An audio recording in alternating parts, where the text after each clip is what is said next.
This is the flood of what year? 54. Flood of 54. That was one of the largest floods we've ever had on the Pecos River.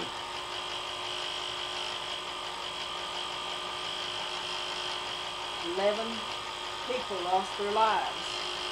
Yeah, 11 people lost their lives. It was a fast and furious flood. I think you're looking at some of the other back farmland right there. We didn't even get to name it Lake Utterback. Yeah, that's 50 acres right there. It was an alfalfa at that time. That's taken about a mile from the bridge up toward our homestead or home. We're looking from the highway across the about 160 to 200 acres of farmland is all underwater.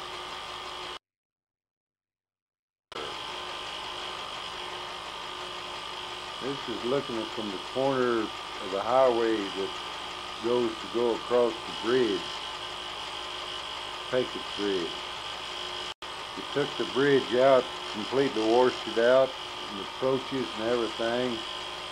They replaced them for 3 or 4 months, I guess, and then they started the new bridge that we have now that's all cement and pavement. We were lucky. We just finished combining alfalfa seed down there about a quarter of a mile. It was under about 15 to 20 foot of water, and we moved the combine and tractors and everything out up to the house. Otherwise, one day earlier it would caught all of the machinery and combines out in the middle of that flood. This flood hit about 4 o'clock in the morning. We were lucky enough to have forewarning of it.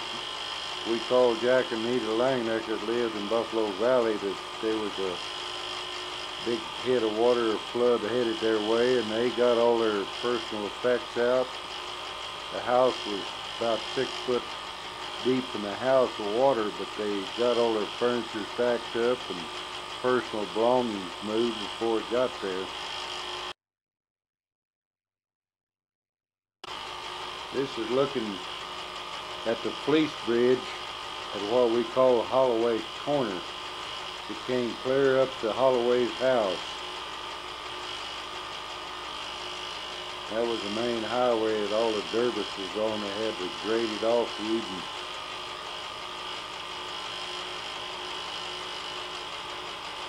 That's within a quarter mile of Hagerman right there too. Hadn't been for some cement ditches, airplanes, it acting as dikes, that water could have been clear into the city of Hagerman.